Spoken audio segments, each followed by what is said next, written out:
उसके बाद में सोचो। ये मत सोचो कि यार एक साल में मुझे पूरा क्या करना है। 2025 स्टार्ट हुआ, अब एक मंथ की प्लानिंग करो। ये मत कहो कि यार मैं मंथ 10 पे ये करना होगा। आप सिर्फ एक मंथ की प्लानिंग करो और आपको कोडिंग करनी है जिंदगी भर, ये आपने अपने लिए सोच लिया है। तो आप ये मत कहो एक मंथ में ये, दूसरे मंथ में ये, तीसरे मंथ में ये, चौथे मंथ में ये करूंगा, पांचवें मंथ में ये हो जाएगा। होता क्या है कि जब आप ऐसा सोचते हो ना कि दूसरे मंथ में ये होगा तो वो होगा ही नहीं, और उसके बाद फिर आपने जो सोचा है वो आपके प्लान की एंड हो जाएगी। इसीलिए एक मंथ के बारे में सोचो और लेसर गोल्स पे फोकस करो। कम से कम गोल्स रखो लेकिन वो हिट करो। 5 टारगेट्स रखोगे अपने हिट नहीं होंगे, 2 टारगेट रखोगे हिट होने के चांसेस बहुत ज्यादा है। लेकिन वो दो ही चीजें जिस पे आप फोकस कर रहे हो। जब मैं सैन फ्रांसिस्को गया था स्पाइस फैशन फॉर तो जैनसन पार्टी की बात बताई थी, और जैनसन पार्टी ने ये बात बताई थी कि मेरे दिमाग में गलती हो गई है कि मैंने पीछे बोलते देखा कि यार मैं पहले यही करता था और कितनी बात।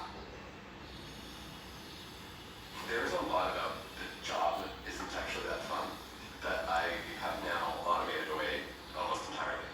Like, we have a very large code base and we have a lot of contributors, and we've got. And I'm welcome to college, and today's session is going to be about how can we start our coding journey in 2026. अब आज का जो session होने वाला है ये dedicatedly उन सारे बिजनेस के लिए है जिनको कोडिंग करते हुए 2 महीने 4 महीने 6 महीने का टाइम हुआ है, या फिर ये somebody who wants to start with the programming journey in 2026.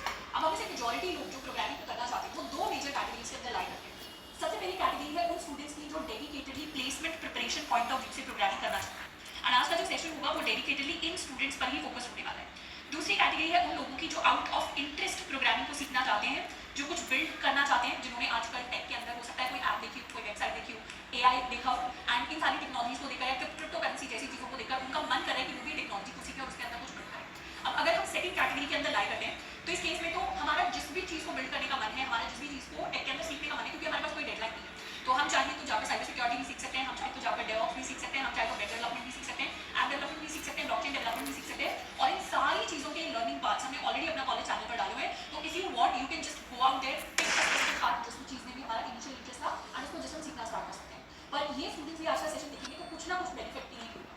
अब प्लेसमेंट ओरिएंटेड स्टूडेंट प्रिपरेशन की बात करें तो इस कैटेगरी के अंदर वो सारे स्टूडेंट्स आते हैं जो टेक्नोलॉजी को सीखकर, कोडिंग को सीखकर, प्रोग्रामिंग को सीखकर अपने इंटर्नशिप्स एंड प्लेसमेंट्स के लिए प्रिपेयर करना चाहते हैं। एंड यहाँ पर भी आपको मैं एक चीज़ बता दूँ, that if you are somebody जो प्लेसमेंट के लिए जो भी चीज़ें सीखनी है उनको इंटरेस्ट लेकर सीखते हैं, तो मिनिमम हमें अपने रिजल्ट्स के अंदर मिनिमम में 10x का आउटपुट के अंदर देखने को मिलेगा। तो प्रोग्रामिंग सीखने के बाद अल्टीमेटली हमारा करियर इस तरीके का दिखेगा, उनको इंटरेस्ट लेकर सीखते हैं तो मिनिमम कोडिंग को सीखकर, प्रोग्रामिंग को सीखकर अपने इंटर्नशिप्स एंड प्लेसमेंट्स के लिए प्रिपेयर करना चाहते हैं। एंड यहाँ पर भी आपको एक चीज़ बता दूँ, that if you are somebody जो प्लेसमेंट के लिए जो भी चीज़ें सीखनी है उनको इंटरेस्ट लेकर सीखते हैं, तो मिनिमम हमें अपने रिजल्ट्स के अंदर मिनिमम में 10x का आउटपुट के अंदर डिफरेंस देखने को मिलेगा। तो प्रोग्रामिंग सीखने के बाद अल्टीमेटली हमारा करियर इस तरीके का दिखेगा, अगर हम इंटरेस्ट के साथ चीज़ों को सीखते हैं तो मिनिमम 10x का डिफरेंस है। अब if we talk about placements, तो प्लेसमेंट्स के अंदर 3 ही मेजर लर्निंग पार्ट्स हैं जिनके अंदर मेजॉरिटी स्टूडेंट्स डिवाइडेड होते हैं। या तो हमें से मेजॉरिटी स्टूडेंट्स सबसे पहला C++ या जावा जैसी कोई प्रोग्रामिंग लैंग्वेज सीख लेंगे, या फिर सेकंड हो सकता है कि we are following a different learning path of development जिसमें majority students HTML CSS and JavaScript सीख रहे हैं।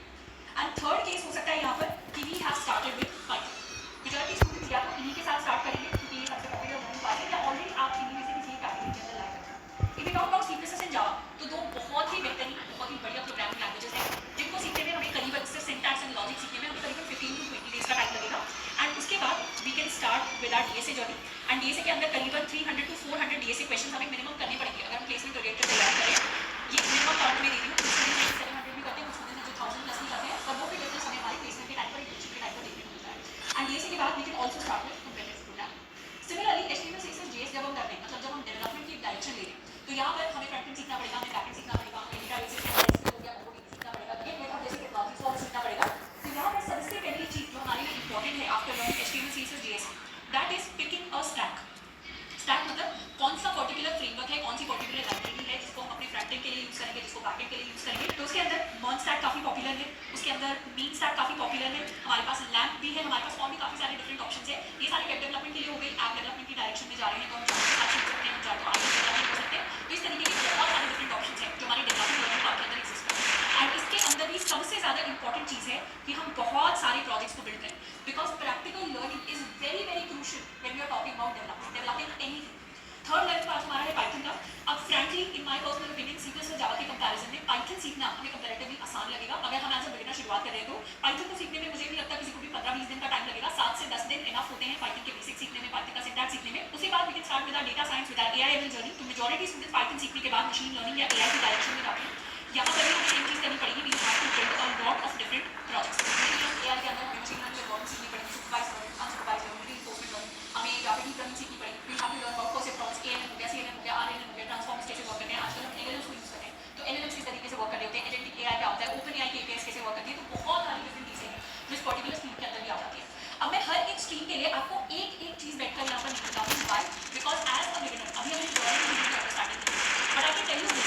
एटलीस्ट 1 महीना 2 महीना स्पेंड करेंगे इनमें से किसी भी एक पर्टिकुलर लर्निंग पार्ट में, वो और एडिशनल चीज़ें हम डिस्कवर करते चलेंगे। तो बहुत सारी चीज़ें कोडिंग के अंदर जो हमें सीखते सीखते पता चलती है, and that is exactly the right way to do. अब पाइथन की अगर बात करें तो मेजॉरिटी स्टूडेंट्स इस डायरेक्शन में जा रहे हैं, उसके अलावा एक छोटा सेगमेंट भी है जो हो सकता है पाइथन के अंदर जाके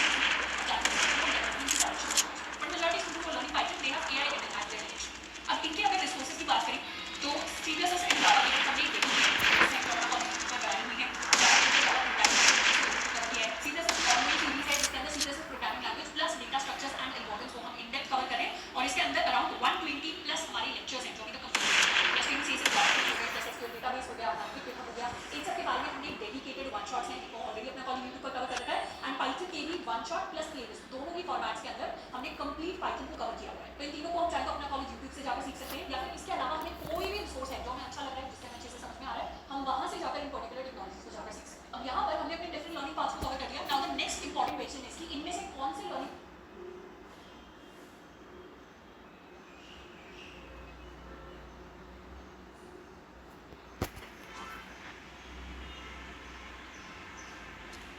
You are an asset to the team.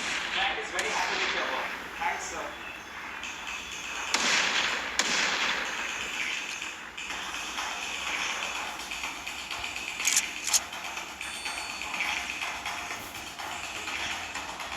Who are they?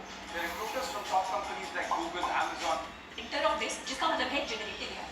Generative AI कहने का मतलब है कि जेन एआई के अंदर हम उन टेक्नोलॉजीज के साथ, उन सिस्टम्स के साथ डील करते हैं जो नया टेक्स्ट, नई ऑडियो, नई वीडियो, नई इमेजेस को जनरेट करने का काम करते हैं। मतलब अभी तक जितनी भी एआई के साथ हम डील करे थे वो बहुत नया कंटेंट ही जनरेट करे थे, बट जब हम ऐसे एआई के साथ, ऐसी टेक्नोलॉजीज के साथ, एल्गोरिथम्स के साथ डील करना स्टार्ट करते हैं जो नया कंटेंट जनरेट करते हैं, then we are talking about the field of gen AI. तो इसको भी आगे जाकर हम डिटेल में देखने वाले हैं। तो जब हम एआई को सीखने की बात करते हैं, ये डिफरेंट टर्म्स हमें पता होनी चाहिए, प्लस जो मेजॉरिटी एआई फंडामेंटल कॉन्सेप्ट को आज they are actually machine learning and subset of machine learning which is deep learning and जेन।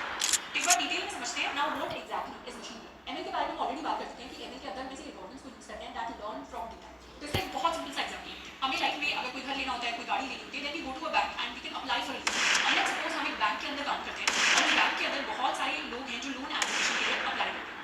अब हमें एज अ बैंकर एक ऐसा सिस्टम बनाना है जो प्रेडिक्ट कर सके कि किसी भी एप्लीकेंट को लोन मिलना चाहिए या नहीं मिलना चाहिए, मतलब should the loan be accepted और रिजेक्टेड बाय द बैंक। तो इस सिस्टम को हम कैसे डिजाइन करेंगे? तो इस सिस्टम को बेसिकली लॉजिकली अपने दिमाग से सोचे तो दो स्टेप्स के अंदर डिजाइन कर सकते हैं। सबसे पहले तो हम पुराना डेटा देख सकते हैं कि अभी तक बैंक में कितने एप्लीकेंट्स ने अप्लाई किए होते हैं, उन एप्लीकेंट्स के हम डिफरेंट कैरेक्टरिस्टिक्स फिगर आउट करने की कोशिश कर सकते हैं। बेसिकली हम पुराना डेटा देखेंगे और उसमें देखेंगे कि किस एप्लीकेंट का लोन एक्सेप्ट हो गया और कौन से एप्लीकेंट का लोन रिजेक्ट हो गया। तो जब हम इस डेटा को एनालाइज करेंगे तो हम पैटर्न देखेंगे, कॉमन कैरेक्टरिस्टिक्स देखेंगे। जैसे for example credit score is something, जो हमें दिखेगा कि क्रेडिट स्कोर की एग्जैक्टली से क्या वैल्यू की लोन एक्सेप्ट या रिजेक्ट हो जाए। उसके साथ में हम देख सकते हैं अपने एप्लीकेंट्स की सैलरी के बेसिस पर कुछ पैटर्न हमें दिखाई दे, हो सकता है एजुकेशन लेवल के बेसिस पर भी हमें कुछ पैटर्न दिखाई दे, उसके साथ में हो सकता है कि कोलैटरल क्या है उसके बेसिस पर भी हमें कुछ पैटर्न दिखाई दे। तो इस तरीके से वी फाइंड मल्टीपल कैरेक्टरिस्टिक्स जिससे हम अपने दिमाग में कुछ एक लॉजिक फॉर्म कर सकते हैं कि किसी भी एप्लीकेंट के लिए लोन को रिजेक्ट करना है या एक्सेप्ट करना है। Now this is the first step जो मशीन लर्निंग एल्गोरिथम में करती है, which is called training. This is the training step. Training basically means learning from. अब एक बार हमने अपने दिमाग में ट्रेनिंग कर अपना लॉजिक फॉर्म कर लिया, उसके बाद आता है हमारा सेकंड स्टेप कि कोई भी अगर न्यू एप्लीकेंट अब हमारे पास आएगा तो उस एप्लीकेंट के लिए हम उसके पैरामीटर्स को एनालाइज करेंगे और चेक करेंगे कि लोन एक्सेप्ट होना चाहिए यस और नो। तो इस तरीके से now we are able to make a prediction. The first step was training and the second step is actually called making predictions, या इसी स्टेप को हम इन्फ्रेंस भी कहते हैं। इन्फ्रेंस कहने का मतलब है कि ट्रेनिंग से हमने जो लॉजिक ढूंढा, मतलब ट्रेनिंग से हमने जो मॉडल बनाया कि किसका लोन एक्सेप्ट होना चाहिए, किसका रिजेक्ट होना चाहिए, उस मॉडल को अब हम यूज कर रहे हैं to make the predictions. And यही दोनों स्टेप्स हैं जो majority machine learning models follow करते हैं। यानी मशीन लर्निंग मॉडल सबसे पहले स्टेप क्या है, अपने पास डेटा पर ट्रेनिंग करते हैं एंड उसके बाद जैसे ही वो ट्रेन कर लेते हैं हमारे पास एक तरीके से मॉडल प्रिपेयर हो जाता है।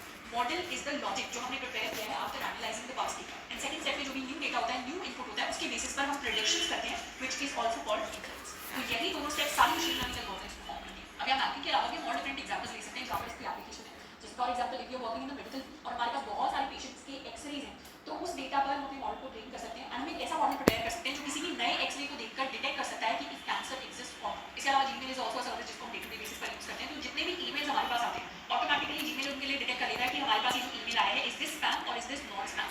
तो जीमेल ने बहुत सारे ईमेल्स के डेटा पर अपनी जो मॉडल है उसको ट्रेन किया होगा एंड अब वो जो मॉडल है वो बहुत अच्छे से प्रेडिक्ट कर पाता है if the email is a spam email और नॉट। एंड इसी सेम तरीके से भी क्रेडिट कार्ड फ्रॉड डिटेक्शन या फिर स्विगी जोमेटो जैसी एप्लीकेशन जो डिलीवरी टाइम को एस्टिमेट करती है, वहाँ पर भी हम इन्हीं दो स्टेप्स को यूज करेंगे।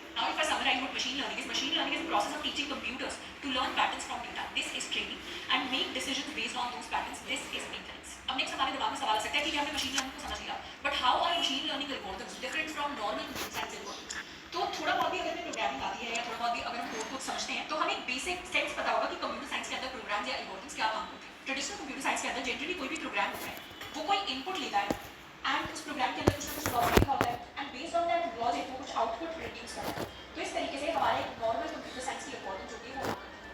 अब मशीन लर्निंग एल्गोरिथम्स कैसे वर्क करती है? मशीन लर्निंग के अंदर जो एल्गोरिथम्स होती है वो एल्गोरिथम इनपुट एंड आउटपुट दोनों लेती है।